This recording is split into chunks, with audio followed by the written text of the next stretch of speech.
Good evening, my fellow Papua New Guineans, young, old, educated, uneducated, right across the length and breadth of this country, Papua New Guinea. Papua New Guinea is a country with abundant blessing, with natural resources, mineral resources, and even the Word of God, in which we must be thankful of.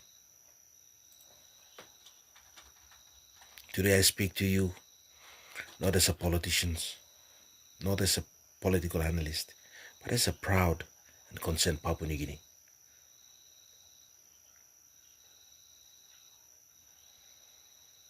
Our country has experienced many change of government,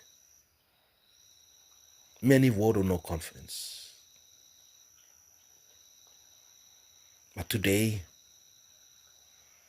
this vote of no confidence been declared by the Supreme Court has set a precedence. And I am absolutely sure, with no doubt, that it will be written down in the history book of our country. This decision has become a precedence. Whether it is good or whether it is bad, it will be justified, not today, but for our future leaders coming behind.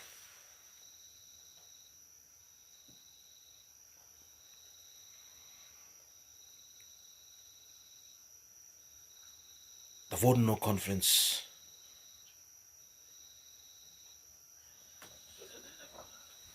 has been entertained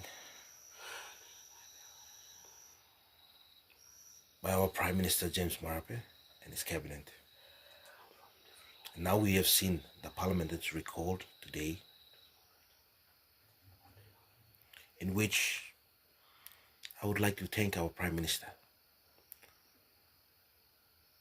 for the bold decision to allow this motion to go through. You mean Papua New Guinea? Now you must look at. We Papua New Guineans have short brain. You may got short blood thinking. You may not look more good plus something. We don't see a future 10 to 20 years from now. We only see the short picture. That's our reason why our country is not growing.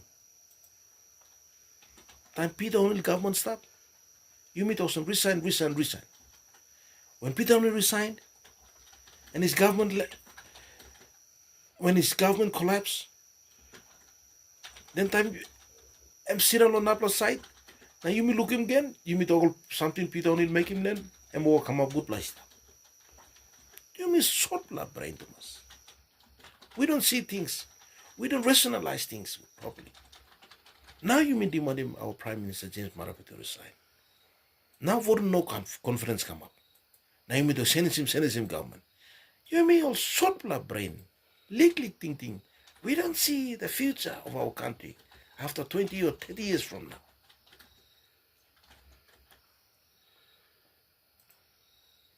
You may look at sample policy now. Our Prime Minister is advocating on. It's very important policies, which will benefit us big time. Like in a mineral and resource space. Now we have a bigger percentage, equity distribution in our country.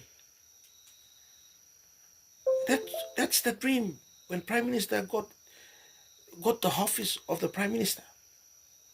I'm talking him, Matara blame to him. Take back PNG, which he did. Take back PNG. I'm Rausim Barik from Pogaraya. Now I'm putting big percentage by him. You look at.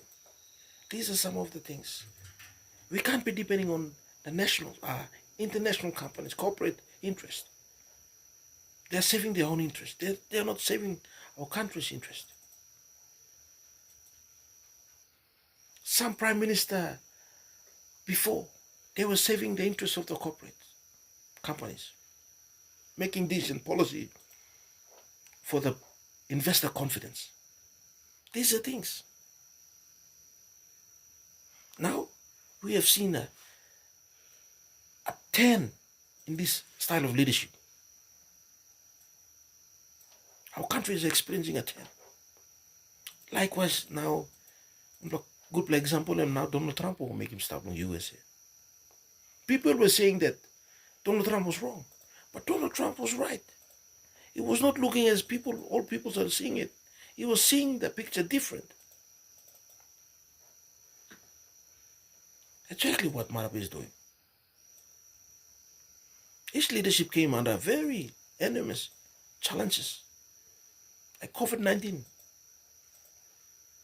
in attacking our country, economic shocks, and many more, you can name it.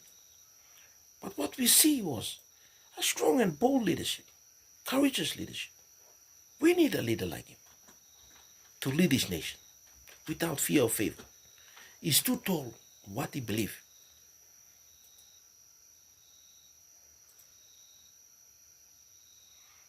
Another thing is, he distributed all DSIP funds fairly to all members of the parliament, both regardless you're on the opposition side or government side. And these so-called oppositions coming out and saying that their funds are not equally distributed. One plot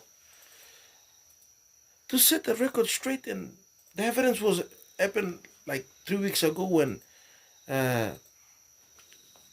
one of a strong figure of opposition, member for